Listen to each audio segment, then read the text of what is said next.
Hi YouTube, you join me today from inside the cab of my Mitsubishi Pajero.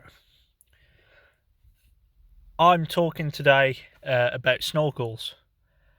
I see everything but the right way to operate a snorkel being posted on 4x4 sites, Facebook sites, videos, things like that.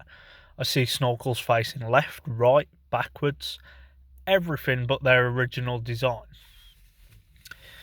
Well, people say, well, yeah, it stops dirt from coming in and it stops water from coming in, blah, de, blah, de, blah. I'm sorry, but if you've got that much water coming into your air intake from the snorkel, you're probably in a lot of trouble anyway. You're probably at the point of no recovery. Oh, but it stops rain, it stops it. That's what the mesh on the snorkel is for. It's to deflect that sort of stuff. Engineers didn't spend years building snorkels in environments beyond the average UK byway or off-road centre for somebody to just go, oh, you know what, I'm going to turn it around and have it facing backwards. I don't care what anyone says. I've been off-roading and green laning now for 4 years. I've been driving for 7, through conditions such as snow, desert, wind, rain, floods, you name it, I've been there. In fact, the only place I probably haven't been is actually abroad in my 4x4, which doesn't mean I haven't drove to the conditions, because there's plenty of places across this country that are very similar to deserts and stuff, especially the sandy byways and stuff. Not only that, but I've driven in other countries in hired 4x4s, for example in Spain and stuff, and it's exactly the same there. The snorkel layout is as intended, facing forward. Why you should have it facing forward? Well, because it allows for the maximum amount of air to travel down the intake, providing cool, fresh air to the engine. It's as simple as that.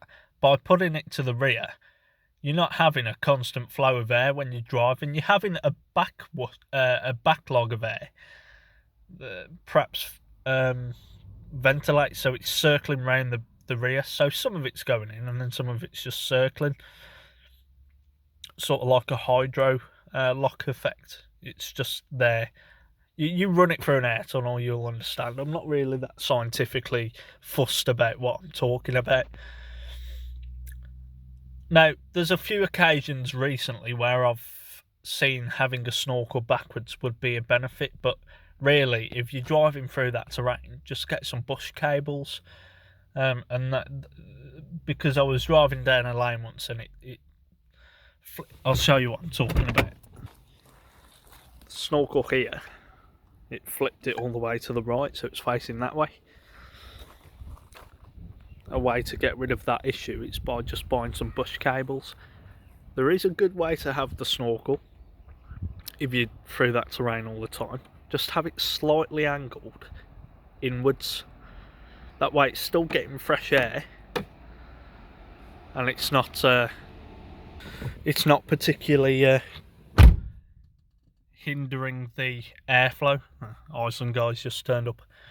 The military have always on their snatch Land Rovers had circular cone type filters on top of their snorkels, and they used to run probably up the side of the bonnet, no more than the door handles, and they used to drive in desert terrain 24/7, 365, non-stop, and their Land Rovers were absolutely fine, and the top of the snorkel was exposed to the elements.